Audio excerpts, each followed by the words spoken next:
Bismillahirrahmanirrahim. Assalamualaikum warahmatullahi wabarakatuh. Perkenalkan, nama saya Alvin Andriansa Saputro dengan NIM 202111181 dari kelas S3E. Di sini saya akan memenuhi tugas UTS fikih mawaris mengenai rukun, syarat, dan sebab warisan. Ada 3 pokok pembahasan yang akan kita bahas pada kali ini. Yang pertama ada rukun waris, yang kedua ada syarat waris, dan yang terakhir ada sebab warisan. Materi pertama adalah rukun waris. Pada dasarnya, persoalan waris mewarisi selalu identik dengan perpindahan kepemilikan sebuah benda, hak dan tanggung jawab dari pewaris kepada ahli warisnya. Dan dalam hukum waris Islam, penerimaan harta warisan didasarkan pada asas ijbari, yaitu harta warisan berpindah dengan sendirinya menurut ketetapan Allah Subhanahu wa taala tanpa digantungkan pada kehendak pewaris atau ahli waris. Pengertian tersebut akan terwujud jika syarat dan rukun mewarisi telah terpenuhi dan tidak terhalang mewarisi. Ada beberapa syarat yang harus dipenuhi dalam pembagian harta warisan. Syarat-syarat tersebut selalu mengikuti rukun, akan tetapi sebagian ada yang berdiri sendiri. Ada 3 rukun warisan yang telah disepakati oleh para ulama. 3 syarat tersebut adalah: yang pertama ada mewaris. Mewaris adalah si mayit yang meninggalkan harta waris atau si pemilik harta waris tersebut yang ingin diwariskan. Yang kedua, waris atau ahli waris. Pewaris yang berhak mendapatkan harta waris. Yang ketiga, ada maurus atau harta waris yang ditinggalkan si mayit. Kalau tidak ada mewaris ini, si mayit yang meninggalkan harta waris, maka tidak akan ada harta waris. Demikian pula orang yang mewarisinya. Jika tidak ada ahli waris, maka harta waris yang ditinggalkan si mayit pun tidak ada yang mewarisinya dari ahli waris yang sesungguhnya. Demikian pula ketika tidak ada harta waris, tidaklah mungkin bisa terjadi proses waris mewarisi.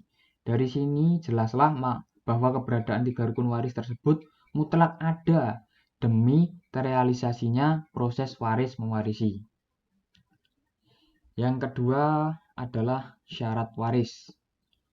Syarat waris merupakan salah satu penentu bagi terrealisasinya proses waris mewarisi, karena betapapun telah terpenuhi rukun waris, sementara syarat warisnya belum terpenuhi, maka proses waris mewaris pun tidak bisa dilakukan. Syarat waris dalam hukum waris Islam ada 3. Yang pertama, kejelasan tentang meninggalnya si pemilik harta waris atau si mewaris itu. Baik meninggalnya bisa dipastikan maupun sebatas didasari dugaan yang kuat. Hukmi bisa dipastikan maksudnya bahwa proses kematian si pemilik harta waris tersebut benar-benar bisa dipastikan, baik dengan melihatnya secara langsung, dengan kemasyhuran atau kematiannya, atau dengan persaksian 2 orang lelaki yang adil, bisa dipertanggungjawabkan. Sedangkan yang dimaksud dengan didasari dugaan yang kuat adalah bahwa vonis kematian yang dijatuhkan kepada pemilik harta waris atas dasar dugaan yang kuat, seperti seseorang yang diduga kuat telah mati karena sejak lama menghilang dan tidak didapati lagi tanda-tanda kehidupannya. Yang kedua, kejelasan tentang hidupnya ahli waris setelah meninggalnya sepemilik harta waris atau mewaris, walau sesaat. Baik secara pasti maupun didasari oleh dugaan kuat hukmi, maksud secara pasti adalah bahwa ahli waris tersebut dipastikan masih hidup saat meninggalnya pemilik harta waris. Kepastian ini bisa dibuktikan dengan melihatnya secara langsung, dengan kemasyhuran bahwa dia masih hidup atau dengan persaksian 2 orang lelaki yang adil. Sedangkan yang dimaksud dengan didasari oleh dugaan yang kuat bahwa vonis tentang hidupnya ahli waris tersebut didasari atas dugaan yang kuat. Seperti seorang anak yang masih berada di perut ibunya saat meninggalnya pemilik harta waris atau mewarisnya, walaupun belum ditiupkan ruh kepadanya, maka dia digolongkan ke dalam jajaran ahli waris dan bisa mendapatkan harta waris dengan syarat dilahirkan dalam kondisi hidup. Yang ketiga, mengetahui segala hal yang terkait dengan sebab terjadinya proses waris mewarisi. Mengetahui keterkaitan masing-masing ahli waris dengan pemilik harta waris atau mewarisnya. Yang ketiga adalah sebab pewarisan.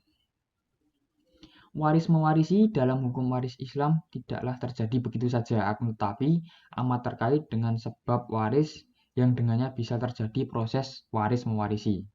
Sebab waris tersebut ada 3. Yang pertama yaitu adanya konteks atau keterikatan perkawinan. Perkawinan yang dibangun di atas akad nikah yang sah, manakala telah terlaksana suatu perkawinan yang sah, maka suami istri tersebut mempunyai hak untuk saling mewarisi, walaupun belum terjadi halwat berduaan maupun ijma hubungan sebadan di antara mereka. Lebih-lebih lagi bila mereka terjadi halwat ataupun ijma antara keduanya. Dalilnya berdasarkan Quran Suratul An-Nisa ayat 12 yang artinya, dan bagi kalian para suami, setengah dari harta yang ditinggalkan oleh istri-istri kalian jika mereka tidak mempunyai anak.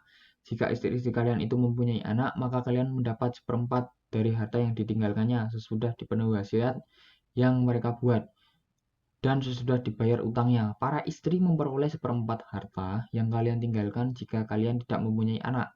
Jika kalian mempunyai anak, maka para istri memperoleh 1/8 dari harta yang kalian tinggalkan sesudah dipenuhi wasiat yang kalian buat dan sesudah dibayar utang-utang kalian.